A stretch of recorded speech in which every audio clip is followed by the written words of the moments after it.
दोस्तों, गुजरात दंगों को 22 साल हो गए हैं और नरेंद्र मोदी जी को प्रधानमंत्री बने भी 10 साल से ज्यादा समय हो गया है। मगर इस देश में कुछ लोग हैं जो गुजरात दंगों के ऊपर आज भी पॉलिटिक्स करने से बाज नहीं आते हैं। ये वो लोग हैं जो इन दंगों के लिए गुजरात के हिंदुओं को जिम्मेदार बताते हैं और प्रधानमंत्री नरेंद्र मोदी को कसूरवार मानते हैं। और इतने साल बाद आज भी गुजरात दंगों के ऊपर मुसलमानों को भड़काया जाता है। मगर हैरानी की बात तो यह है कि ये सभी लोग गुजरात दंगों की बात तो करते हैं, मगर इनमें से कोई भी गोधरा कांड के ऊपर बात नहीं करता है। गोधरा कांड के ऊपर इनकी बोलती बंद हो जाती है। वो गोधरा कांड जिसमें ट्रेन की बोगी में 59 कार सेवकों को जिंदा जला दिया गया था। वो गोधरा कांड जिसके बाद पूरे गुजरात में दंगे होने लगे थे। वो गोधरा कांड जिसके लिए बाद में 31 लोगों को उम्र कैद की सजा सुनाई गई थी। तो आज के वीडियो में हम उसी गोधरा कांड के बारे में बात करेंगे। हम आपको अपने इस वीडियो के माध्यम से बताएंगे कि 27 फरवरी 2002 को उस मनहूस दिन क्या हुआ था, कौन कौन उस कांड में शामिल थे और किन किन सरकारों ने उस गोधरा कांड के आरोपियों को बचाने की साजिश करी थी। साथ में आपको ये भी बताएंगे कि जिहादियों के कुकर्म पर कैसे पर्दा डालने का प्रयास किया गया था। हम उसके इस प्रोपेगेंडा की भी धज्जियां उड़ाएंगे। लेकिन इससे पहले हम आगे बढ़े, अगर आप सच्चे देशभक्त हैं और आपने अभी तक हमारा चैनल सब्सक्राइब नहीं किया है तो हमारा चैनल राष्ट्र महिमा सब्सक्राइब अवश्य कर लें। साथ ही आप लोगों से गुजारिश है, रिक्वेस्ट है, अगर आपको वीडियो अच्छी लगे तो वीडियो को लाइक करें, अपने दोस्तों के साथ शेयर भी करें, ताकि इतिहास की ये घिनौने सच की सच्चाई एक एक भारतीय तक पहुंच सके। तो आइए दोस्तों, वीडियो को शुरू करते हैं। तो दोस्तों, ये फरवरी 2002 की बात है। अयोध्या में विवादित ढांचा गिराया जा चुका था। इसी निमित्त 22 फरवरी 2002 को विश्व हिंदू परिषद ने शिला पूजन का एक कार्यक्रम रखा था। इस कार्यक्रम का उद्देश्य केवल इतना था कि मंदिर निर्माण को लेकर लोग अपनी आस्था दिखाएं और ज्यादा से ज्यादा संख्या में अयोध्या जी पहुंचकर अपने आराध्य के प्रति अपनी आस्था प्रकट करें। और इसी कार्यक्रम में शामिल होने के लिए देश भर से हजारों कार्यकर्ता अयोध्या पहुंच रहे थे। ऐसे करीब 2000 कार सेवकों का जत्था अयोध्या पहुंचा था। कार्यक्रम में शामिल होने के बाद 26 फरवरी को ये लोग अयोध्या से अहमदाबाद के लिए जा रहे थे।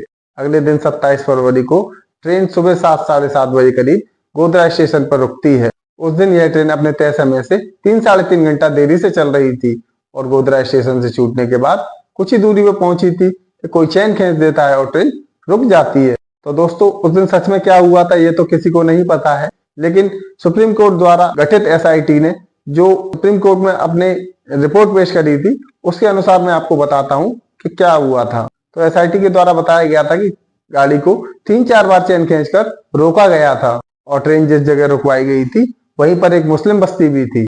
और एसआईटी की रिपोर्ट में यह भी था कि ट्रेन जैसे ही वहां पर रुकती है तो ट्रेन के रुकते ही वहां पर हजारों लोगों की संख्या में भीड़ इकट्ठी हो जाती है और ट्रेन को घेर लेती है और वहां पर पत्थर बरसाना प्रारंभ कर देती है। और इस पत्थरबाजी से घबराकर लोगों ने ट्रेन की खिड़कियां बंद कर ली थी। तो पत्थरबाजी का फायदा उठाकर कुछ लोग ट्रेन में घुस गए थे। तो दोस्तों, आपको बता दें, जहां पर ये ट्रेन रुकी थी वहां पर अमन गेस्ट हाउस में एक रात पहले मीटिंग भी हुई थी और तकरीबन 40 लीटर पेट्रोल वहां पर लाकर रख दिया गया। तो दोस्तों, जो लोग ट्रेन के अंदर घुसे हुए थे उन्होंने पूरी ट्रेन के अंदर पेट्रोल छिड़क दिया और बाहर निकलकर उसमें आग लगा दी। और यही वजह थी कि ट्रेन की बोगी नंबर S6 में चंद मिनटों में 59 लोगों की मृत्यु हो गई थी। तो दोस्तों, उस समय मीडिया को ऐसे मैनेज किया गया था कि मीडिया ने गुजरात दंगों की बात तो की, लेकिन गोधरा को पूरी तरह से नेगलेक्ट कर दिया था। गोधरा की कहीं पर भी किसी भी तरह की कोई बात नहीं की थी और ऐसे दर्शाया कि गुजरात दंगा मानो कि अपने आप ही हो गया हो और बिना किसी बात के हो गया हो। और आपको बता दें कि गोधरा में ट्रेन को कैसे जला दिया गया, ये इन्वेस्टिगेशन टीम के लिए आसान नहीं था।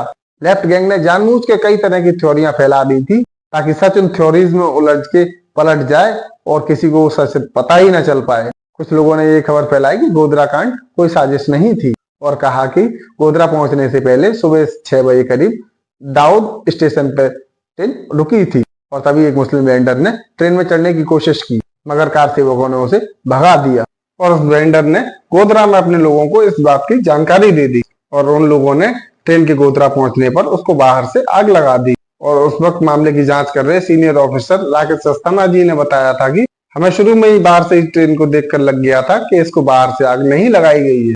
और सच तो ये है कि आज भी बहुत से लोगों को ये लगता है साबरमती एक्सप्रेस को उस दिन बाहर से ही आग लगा दी गई थी, मगर बाद में हुई जांच से इस चोरी की हवा निकल गई थी।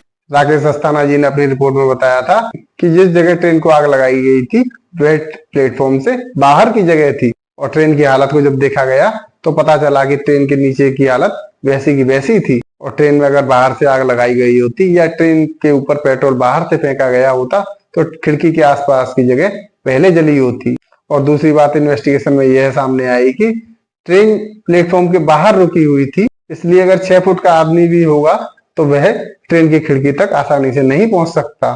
और इसीलिए यह थ्योरी बहुत जल्दी डिनाइड कर दी गई कि ट्रेन में बाहर से आग लगाई गई है। और वैसे भी अगर कोई बाहर से पेट्रोल फेंकता भी तो पूरी बोगी में इतनी जल्दी आग नहीं लग सकती थी। और साबरमती एक्सप्रेस के जिस बोगी नंबर S6 में आग लगाई गई थी उसमें आग इतनी तेजी से फैली थी कि चंद मिनटों में ही बोगी नंबर S6 पूरी तरह जल गया था। और इसके बाद इस पूरे इन्वेस्टिगेशन में फॉरेंसिक टीम को इन्वॉल्व किया गया और हर तरह के प्रयोग करके देखे गए। और जब जाकर जांच टीम इस नतीजे पे पहुंच पाई कि डिब्बे को आग बाहर से नहीं अंदर से लगाई गई है और साथ ही ये आग पूरी प्लानिंग के साथ लगाई गई थी और इसके लिए बाकायदा पहले से पेट्रोल खरीद के रखा गया था, क्योंकि जिस पेट्रोल पंप से ये पेट्रोल लिया गया था उस पेट्रोल पंप के मालिक ने ये कंफर्म किया था कि हाँ कुछ लोग बहुत सारा पेट्रोल हमारे यहाँ से लेके गए हैं। और इसके बाद उसी जगह बने हुए अमन गेस्ट हाउस में इन लोगों के द्वारा मीटिंग की गई थी। अब आप सोचिए कि ये ट्रेन उस समय 3.5 घंटे लेट थी, जब जाकर सुबह 7 बजे करीब पहुंची थी। और अगर यही ट्रेन सुबह अगर 3 बजे पहुंची होती, अगर लेट ना हुई होती तो सुबह 3-3:30 बजे पहुंची हुई होती।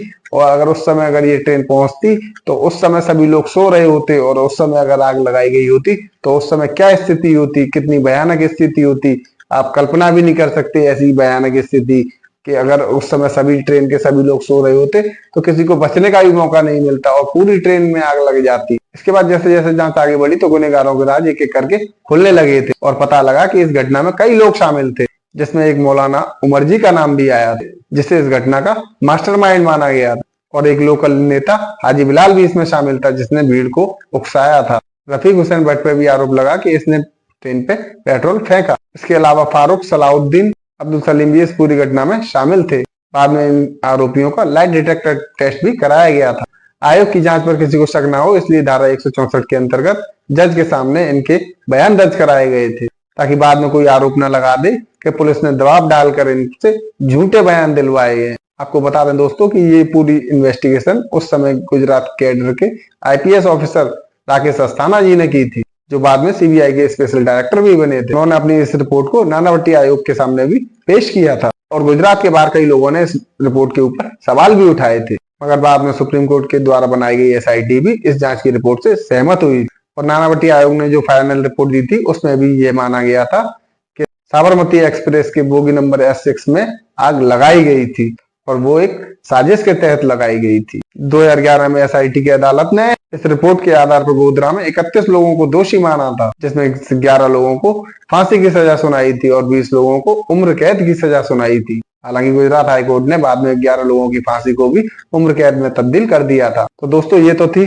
गोधरा कांड की पूरी सच्चाई। तो दोस्तों जैसा कि मैंने शुरू में कहा था कि लेफ्ट गैंग की यह कोशिश रहती है कि जहां कहीं भी जिहादी अगर ऐसे कांडों में शामिल हो तो उनको सपोर्ट करना है, उनको कैसे भी करके ऐसे कांडों से बचाना है और बचाकर उनको पूरी तरह से सपोर्ट करना है और साथ में उसके आसपास इतनी कॉन्स्पिरेसी थ्योरी वो दो कि किसी को पता ही न चल पाए कि सच क्या है। और यही काम 2004 में UPA सरकार द्वारा किया गया था, जब UPA सरकार के रेल मंत्री लालू प्रसाद यादव ने पहली फुर्सत में ही साबरमती एक्सप्रेस की आग की जांच के लिए सुप्रीम कोर्ट की रिटायर्ड जज उषा बनर्जी की अध्यक्षता में एक समिति बना दी थी। और इस कमेटी को जाने क्या जल्दी थी और इस कमेटी ने पता नहीं क्या ही जांच की थी। इस कमेटी ने बड़ी जल्दी फाइनल रिपोर्ट सबमिट करके ये बता दिया था कि साबरमती एक्सप्रेस की बोगी नंबर S6 में किसी साजिश के द्वारा आग नहीं लगी थी, बल्कि यह आग एक एक्सीडेंट के द्वारा लगी थी। बैनर्जी कमीशन की रिपोर्ट ने तो इस बात को सिरे से खारिज कर दिया कि किसी ने ट्रेन की बोगी में आग लगाई भी थी, मगर गुजरात हाईकोर्ट ने इस रिपोर्ट को एक्सेप्ट नहीं किया था और इस रिपोर्ट को पूरी तरह से डिनाइड कर दिया। और बाद में बने तमाम आयोगों में से किसी भी आयोग ने इस रिपोर्ट को सही नहीं माना था। लेकिन ऐसी कहानियां बनाई इसीलिए जाती हैं कि उसके अंदर सच को छुपाया जा सके। अब आप खुद ही सोचिए कि अगर सरकार के अंदर बैठे हुए लोग ही ऐसी झूठी रिपोर्टें पेश कर देंगे कि ट्रेन में तो आग एक्सीडेंट की वजह से लगी थी, तो इन लोगों का जो वोट बैंक है तो वो तो इनकी बात को बिल्कुल सही मान लेगा। अब तो सुप्रीम कोर्ट के रिटायर्ड जज ने भी ये फैसला दे दिया कि ट्रेन में आग लगाई नहीं गई थी, बल्कि वो तो एक एक्सीडेंट था। उनका वोट बैंक चिल्ला चिल्ला के इस बात को कहेगा कि ये तो झूठ बोला जा रहा है, ये तो ट्रेन में तो आग लगी ही नहीं थी, वो तो एक एक्सीडेंट हुआ था, उससे ट्रेन में आग लग गई थी और हमें तो जानबूझ के बदनाम किया जा रहा है, हमारी जाति को तो जानबूझ के बदनाम किया जा रहा है। और गोधरा कांड ऐसी कोई पहली घटना नहीं है, ऐसे कई एग्जाम्पल भरे पड़े हुए हैं। इसी से जुड़ी एक कॉन्स्पिरेसी थ्योरी ये है कि इसी तरह इजराइल में पिछले साल हमास के लोगों ने आक्रमण करके और 1200 लोगों की जान ले ली थी। इस हमले को सबने देखा, मगर इसके बाद भी कुछ लोग ये कहते हैं कि इजराइल को तो पता था कि हमारे ऊपर हमला होने वाला है, बल्कि उसको तो पता होने के बाद भी उसने कुछ नहीं किया, क्योंकि उसको तो गाजा पट्टी को बर्बाद करना था।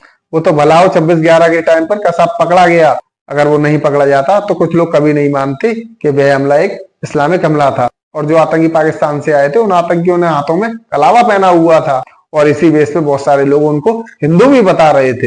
कहने का मतलब ये है कि चाहे गोधरा कांड हो, इजराइल पे हमास का अटैक हो, या 26/11 हो, पूरी दुनिया में जिहादियों से हमदर्दी रखने वालों का एक ऐसा सिस्टम है जो इनकी करतूतों पे पर्दा ही डालता रहता है, और इनकी पोल खोलने पर यह साबित करने की कोशिश करता है कि ऐसा कुछ हुआ ही नहीं है, और ये कांड तो किसी और के द्वारा किया गया है, किसी और ने ये कांड किया है।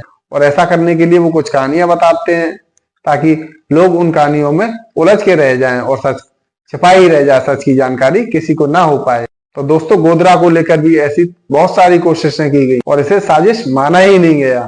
और जब भी गुजरात दंगों की बात हुई तो इन लोगों ने गोधरा कांड का जिक्र ही नहीं किया, जैसे गुजरात दंगे हवाई में हो गए हो। बिना किसी बात के तो कहीं पर कोई झगड़ा नहीं होता, फिर गुजरात दंगे बिना किसी बात के कैसे हो सकते हैं? आप ये तो पता करिए कि गुजरात दंगों का बेस क्या था, गुजरात दंगों की जो जड़ थी वो जड़ कहाँ से थी। तो दोस्तों, मैं आपको बताता हूँ, गुजरात दंगों की जो जड़ थी वो गोधरा कांड से थी। अगर गोधरा कांड नहीं हुआ होता तो गुजरात में इतने बड़े दंगे नहीं हो सकते थे।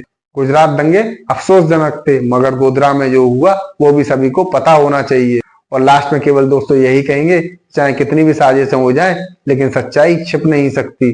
सच आखिर निकल के सभी के सामने आ ही जाता है। सच को दबा देना इतना भी आसान नहीं है। और गोधरा कांड के ऊपर हमने जो वीडियो बनाई है उसका मकसद केवल इतना ही है कि सच आप लोगों के पास पहुंच सके, और आपकी तरह ये सच और भी लोगों की तरह पहुंच सके। इसके लिए इस वीडियो को शेयर अवश्य कीजिएगा, साथ ही वीडियो को लाइक करके हमारे चैनल को सब्सक्राइब भी कर लीजिएगा। तो दोस्तों, वीडियो आपको कैसी लगी ये आप कमेंट सेक्शन में जरूर बताइएगा। तो मिलते हैं किसी नए टॉपिक के साथ, किसी नए वीडियो के माध्यम से। जब तक के लिए नमस्कार।